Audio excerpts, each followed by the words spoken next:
Paranormal hoaxes, that's what red lights is about. And when I think of these two words, I think on two very different worlds that have to collide and also have to live together. The world of magic, illusionism, staging, but also the world of academy, the rigor of the scientist studies.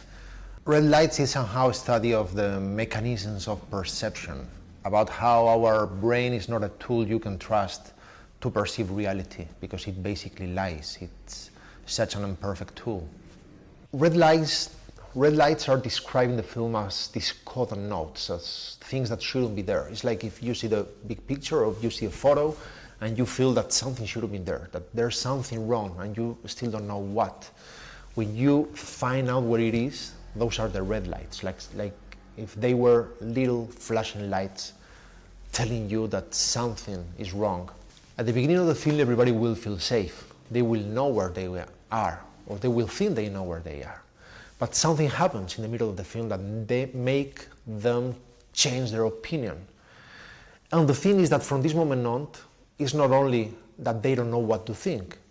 They will know what to think, but they will change their opinion constantly. It's impossible to advance what's going to happen afterwards. So they are going to become searchers of red lights. They are going to become red lighters, if we call them this way.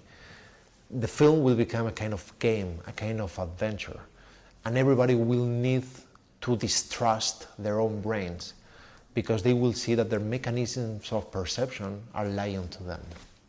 Somehow I always thought on red lights as a political thriller, to get that perception of tangibility. I wanted the film to be physical, to be touchable, to be believable.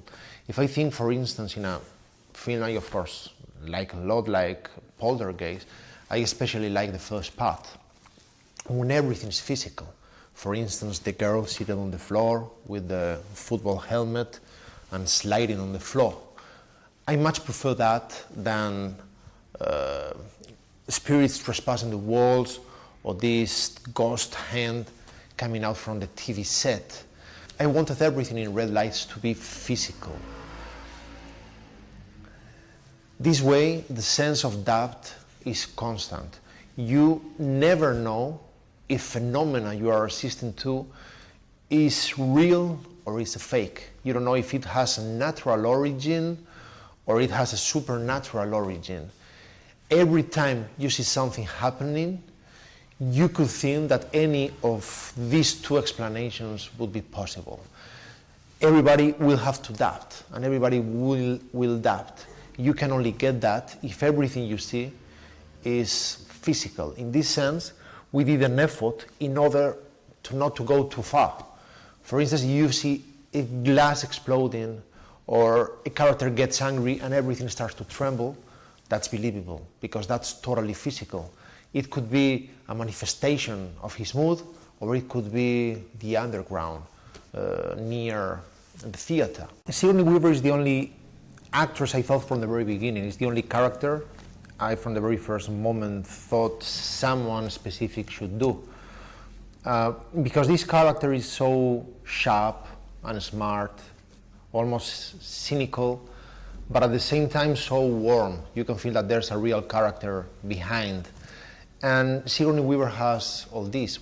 Regarding Cillian Murphy, he has these two sides that make him perfect for the character. Cillian Murphy is this guy that can make a romantic comedy, a horror film, just with a change of eye position.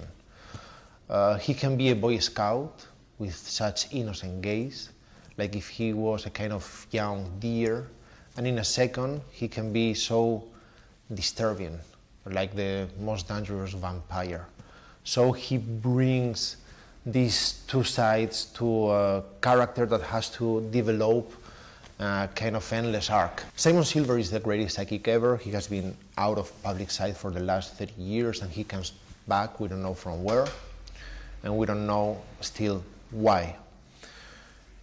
In order to perceive this weight, you need a giant. And of course, Robert De Niro is a giant. You in a second can feel this weight of 30 years being the best doing something. With him, it's all about his voice. It's all about the way he looks. He doesn't need to move anything too much. He's so contained. But one feels that weight, that constant presence of threat and danger.